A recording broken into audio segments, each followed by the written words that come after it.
मैं न मंत्र जानता हूँ न यंत्र, अहो मुझे स्तुति का भी ज्ञान नहीं है, न आवाहन का पता है न ध्यान का, स्तोत्र और कथा की भी जानकारी नहीं है। मैं तो तुम्हारी मुद्राएं जानता हूँ, न मुझे व्याकुल होकर विलाप करना ही आता है। परंतु एक बात जानता हूँ, केवल तुम्हारा अनुसरण, तुम्हारे पीछे चलना, तुम्हारी शरणागति, जो कि सब कलेशों को, समस्त विपत्तियों को हर लेने वाला है, सबका उद्धार करने वाली, हे कल्याणमयी माता, मैं पूजा की विधि नहीं जानता। मेरे पास धन का भी अभाव है, मैं स्वभाव से भी आलसी हूँ तथा मुझसे ठीक ठाक पूजा का संपादन भी नहीं हो सकता। इन सब कारणों से तुम्हारे चरणों की सेवा में जो भी त्रुटि हो गई है उसे क्षमा करना, क्योंकि कुपुत्र का होना संभव है किंतु कहीं भी कुमाता नहीं होती। हे माँ, इस पृथ्वी पर तुम्हारे सीधे साधे पुत्र तो बहुत से हैं, किंतु उन सब में मैं ही अत्यंत चंचल तुम्हारा बालक हूँ।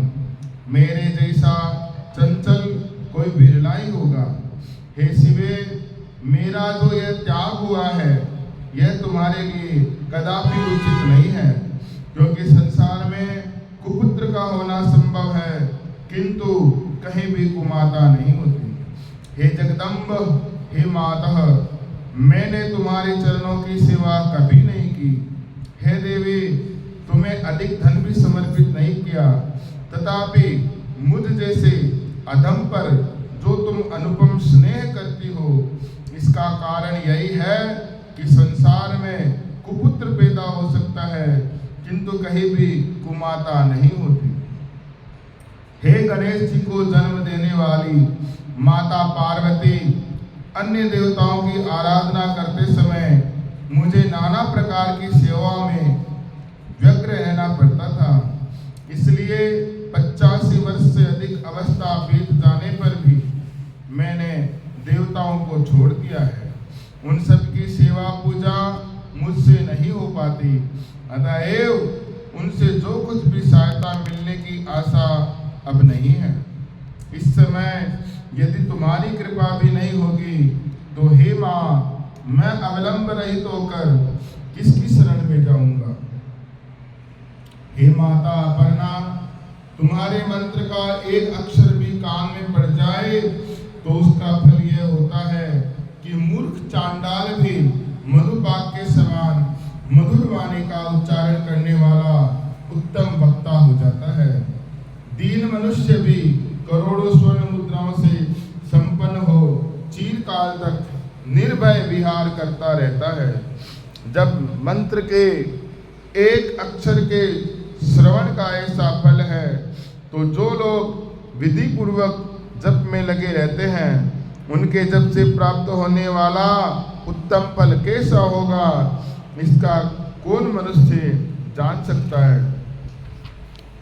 हे भवानी, जो अपने अंगों में चिता की राख भभूत लपेटे रहते हैं, जिनका विष ही भोजन है, जो दिगंबरधारी नग्न रहने वाले हैं, मस्तक पर जटा और कंठ में नागराज वासुकी को हार के रूप में धारण करते हैं, तथा जिनके हाथ में कपाल भिक्षा पात्र शोभा पाता है, ऐसे भूतनाथ पशुपति भी जो एकमात्र जगदीश की पदवी धारण करते हैं, उसका क्या कारण है, यह महत्व उन्हें कैसे मिला, यह केवल तुम्हारे पाणी ग्रहण की परिपाटी का फल है।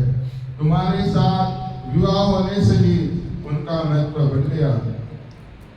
मुख में चंद्रमा की शोभा धारण करने वाली माँ, मुझे मोक्ष की इच्छा नहीं है, संसार के वैभव की अभिलाषा भी नहीं है, न विज्ञान की अपेक्षा है, न सुख की आकांक्षा है। अतः तुमसे मेरी यही याचना है कि मेरा जन्म मृडानी रुद्राणी शिव शिव भवानी इन नामों को जप करते हुए बीते। हे श्यामा, नाना प्रकार की पूजन सामग्रियों से कभी विधि पूर्वक तुम्हारी आराधना मुझसे न हो सकी। सदा कठोर भाव का चिंतन करने वाली मेरी वाणी ने कौन सा अपराध नहीं किया, फिर भी तुम स्वयं ही प्रयत्न करके मुझ अनाथ पर जो किंचित कृपा दृष्टि रखती हो, हे माँ, यह तुम्हारे ही योग्य है। तुम्हारी जैसी दयामयी माता ही मेरे जैसे कुपुत्र को आश्रय दे सकती है। हे माता दुर्गे, करुणा सिंधु महेश्वरी, मैं विपत्तियों में फंसकर आज जो तुम्हारा स्मरण करता हूँ, पहले कभी नहीं करता रहा। इसे मेरी सत्यता न मान लेना, क्योंकि भूख प्यास से पीड़ित बालक माता को ही याद करते हैं।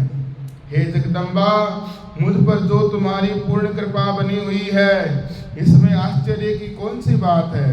पुत्र अपराध पर अपराध क्यों न करता जाए, फिर भी माता उसकी उपेक्षा नहीं करती। हे महादेवी, मेरे समान कोई पातकी नहीं है और तुम्हारे समान दूसरी कोई पाप हारिणी नहीं है। ऐसा जानकर जो उचित जान पड़े वही करो। श्री जगदम्बार्पण।